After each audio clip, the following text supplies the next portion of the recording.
अपने इस लेक्चर में मैं आपको बौद्ध धर्म के बारे में बताऊंगा। तो देखिए, बौद्ध धर्म के जो फाउंडर थे महात्मा बुद्ध उनको कहा जाता है। उनका जो नाम था वो गौतम बुद्ध भी कहा गया है। 563 बीसी में उनका जन्म हुआ था। लुम्बिनी फुटहिल ऑफ नेपाल, आज का रुमिंदेई, वहां पर उनका जन्म हुआ था।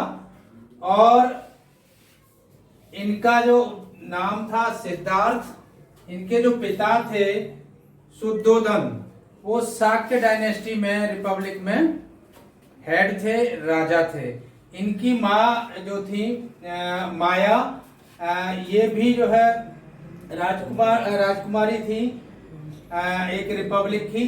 और दूसरा, जब इनकी मदर का एक हफ्ते बाद मृत्यु हो गई तो इनकी स्टेप मदर थी गौतमी, जिन्होंने इनका पालन पोषण किया।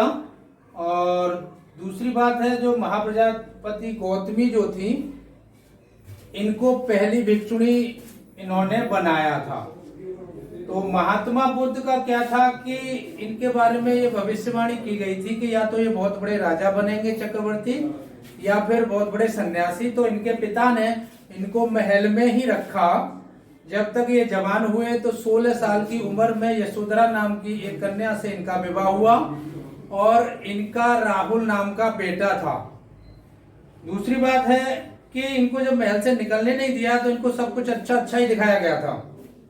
तो इन्होंने कई चीजें देखी जब महल से निकले, बड़े हुए, कि पहले एक कमजोर आदमी को देखा, एक बीमार आदमी को देखा, एक मरे हुए आदमी को देखा। जब उन्होंने क्वेश्चन किए कि क्या मैं भी ऐसा हो सकता हूँ, कि हाँ जी, सबको एक न एक दिन ऐसा होना ही होना होता है, तो इनका मोह भंग हो गया इस संसार से।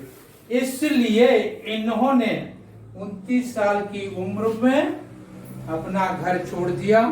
अब घर छोड़ने के बाद अनबे में एक जगह थी और छंदक नाम के अपने सारथी को कपड़े दे करके ये चले गए।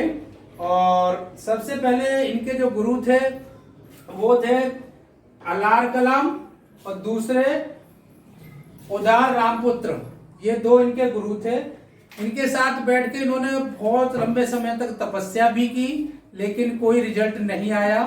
उसके बाद हुआ ये, फिर इन्होंने सुजाता नाम की लड़की से खीर खा ली थी तो आलोचना हुई कि ये ढोंगी हैं। लेकिन उसके बाद फिर दोबारा इनको कौंडिन्य नाम के एक व्यक्ति मिला और उनके साथ उनके साथी थे, ये 5 लोग थे। फिर ये उरुबेला जो बोध गया के पास है वहां पर गए और बोध गया में इन्होंने तपस्या की। पूर्णिमा बैसाखी के दिन इनको ज्ञान प्राप्त हुआ। तो जो ज्ञान इनको मिला फाल्गु रिवर पे मिला था और बट वृक्ष के नीचे। 35 साल की उम्र इनकी थी और पहला उपदेश इन्होंने सारनाथ, यानी सारनाथ का पुराना नाम था ऋषिपत्तन, वहां पर इन्होंने पहला उपदेश दिया। इस उपदेश को धर्म चक्र प्रवर्तन कहा जाता है, जो सारनाथ वाराणसी के बाद उत्तर प्रदेश में है। अच्छा, दूसरा ये है 80 साल की एज में कुशीनगर उत्तर प्रदेश में एक कुंद या चंद नाम के सुनार से इन्होंने के घर खाना खाया और इनकी मृत्यु हो गई, जिसको हम महापरिनिर्वाण कहते हैं। अच्छा, महात्मा बुद्ध की जो जिंदगी से संबंधित कुछ सिंबल हैं, जैसे कि इनके बर्थ को लोटस या बुल कहा जाता है। महावीर निष्क्रमण यानी घर से निकलना हॉर्स के नाम से बोला जाता है। निर्वाण बौद्ध ट्री को बोला जाता है। धर्म चक्र प्रवर्तन व्हील चक्र से माना जाता है और महापरिनिर्वाण स्तूपा माना जाता है। तो देखिए, ये इनकी लाइफ का था सारा कुछ। और जब बाद में, पहले तो इनका विरोध हुआ, श्रावस्ती में सबसे ज्यादा इन्होंने उपदेश दिए। 40 साल तक बरसात का पीरियड छोड़ के ये उपदेश देते रहते थे। तो जब ये मगध पहुंचे तो वहां पर जो बिंबिसार के टाइम पे राजगृह में इनका विरोध हुआ, लेकिन बाद में बिंबिसार, उसकी रानी, खुद अजातशत्रु, प्रसेनजीत, कौशल का उदयन, ये अन्य राजा इनके फॉलोअर बन गए थे। ठीक है, इन्होंने क्या शिक्षा दी अब मैं वो बताऊंगा आपको।